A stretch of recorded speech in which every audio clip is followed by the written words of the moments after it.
Thank you very much. It's really a great honor for me to join this summit.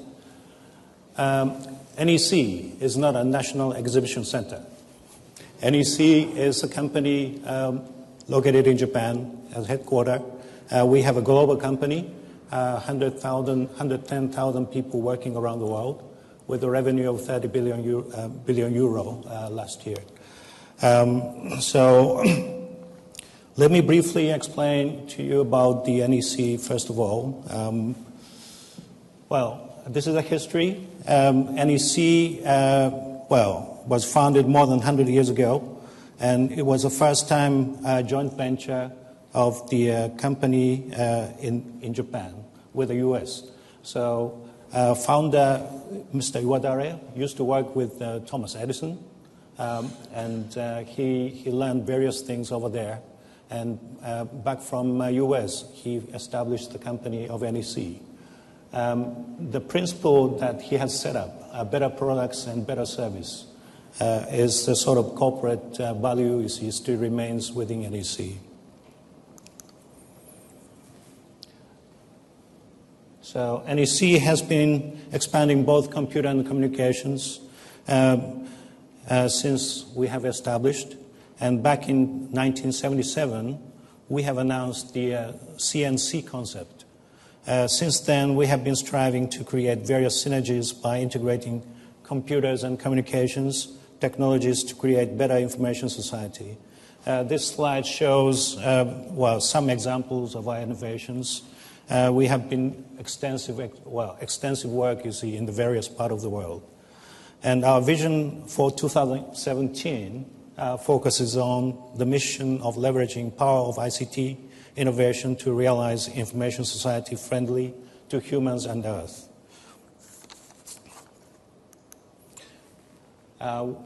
We have very extensive activities over in the UK to develop the network business. For example, back in 1998, NEC established a joint venture called Telecom Modus with the ERA technology for 3G network design and development. We have also established Mobisphere.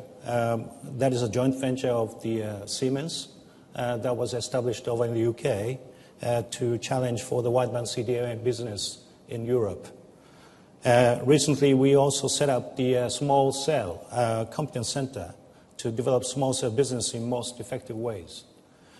Now we are within the 4G commercialization era, and we plan to continue to enhance our UK operations with local staff and various partnerships here in the UK and Europe.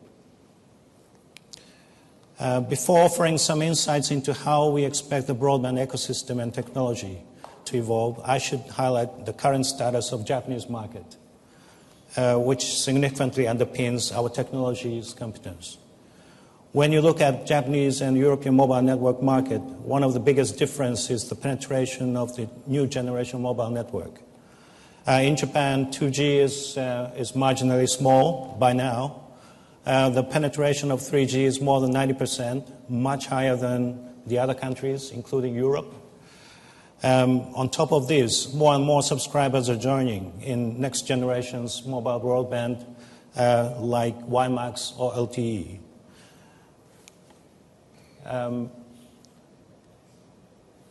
The chart shows a very rapid growth of NTT Docomo, what they call Crossy. So in just 1 year, they have acquired 1 million subscribers for LTE. So there is a rapid change, you see, in the Japanese mobile market industries, as you can see. This is the network, evolution of the technology over in Japan. So all network operators in Japan are experiencing a rapid uptake of their higher speed connectivity, leading to aggressive plans for deployment of LTE services. The deployment of LTE and its evolution to LTE Advanced is becoming the mainstream approach to address the need for more spectral efficiency.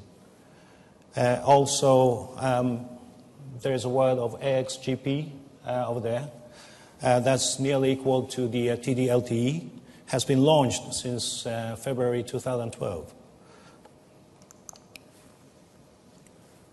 So one of the issues we have in Japan, and of course in Europe, is the data traffic explosion. In Japan, mobile data traffic surged more than double during the year 2011. This has resulted in data services providing over 50% of network operators' revenue in 2011. But the total revenue growth is not in line with the traffic explosion, as Telefonica mentioned early on, nor the investment for the faster network. So this rapid growth shows society's demand for information exchange over networks, and while some may feel the OTT players are not significantly contributing to the cost of deployment and the maintenance of networks, they have surely benefited our industry by growing the overall size of the market, and business model needs to adjust, you see, to balance the profit pool. The capacity of network is today's challenge, and we need to look to innovations that are beyond capacity.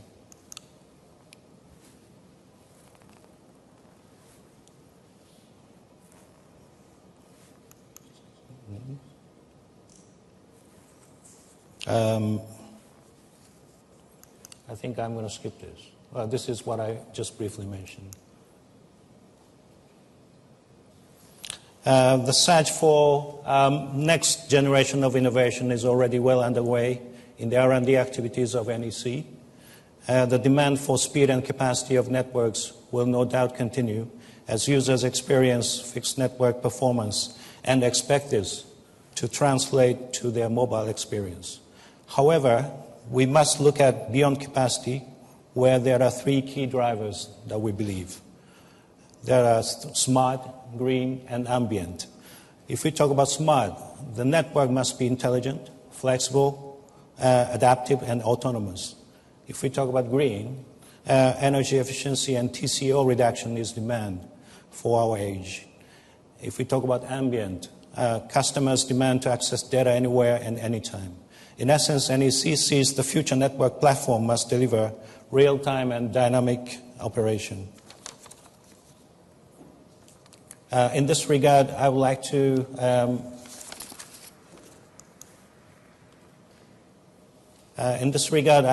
introduce some technology initiative that NEC is working on. That will be essential components of the networks as they evolve over the next 10 years.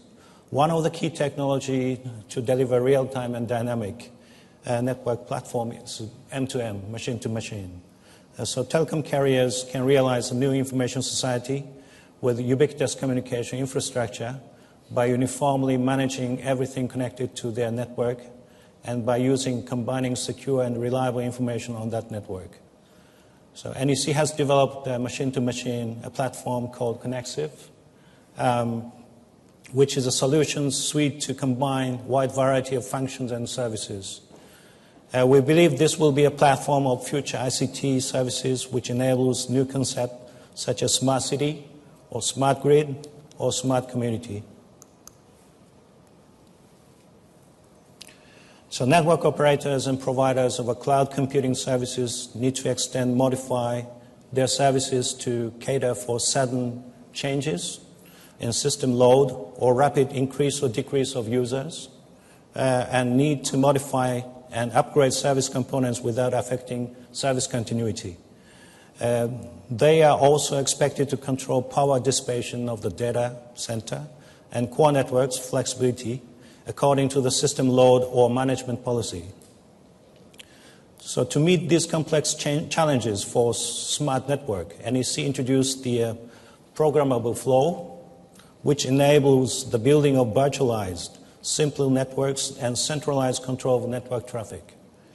In this context, NEC provided this technology for a nationwide video transmission trial over in Japan back in March, and this provides proof of concept for P-flow technology.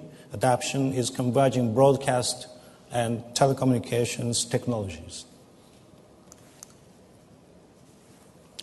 These previously highlighted communication platforms innovations will enable new services. So we should not overlook the end user of these systems and seek innovative ways for people to interact with their physical environment and the rich data virtual environment, while some examples that will require real-time and dynamic broadband connectivity to deliver good user experience. So NEC is working on Ambience interface with natural interaction. One example is assistance gesture input for mobile appliances. Please take a look at that. So this is the assist gesture input and could be quite applicable for the cloud, related application services. There is another example over here. So it is an intuitive selection of content at digital signage. We have demonstrated that over there in Barcelona earlier this year through the Mobile World Congress. So, as I explained, we will see the emergence of faster mobile broadband connectivity. And in this connection, I understand here in the UK, there will be an auction for 4G spectrum next year. So such fast mobile networks should become a critical infrastructure for new service innovation, and the future network platform will be a software-based network. So such advanced network enables various cloud services which will lead to further network evolutions. So we need also to find a way to monetize these technologies innovations. This is something we are looking for, working together with the telecom operators. And this diagram shows NEC's concept of smart city. If you take a look at the left-hand side, and it consists of 4 network layers. These are human network, transport and logistics network, and information network, and energy network. We aim to connect these 4 network layers to optimize a truly integrated smart city, and we believe this leads to a new value creation towards building a better information society of the 21st century. In this context, I welcome the announcement of Catapults initiative from the UK government in particular, bringing connected digital economies, future cities to the fore as platforms to drive new innovations. Thank you very much.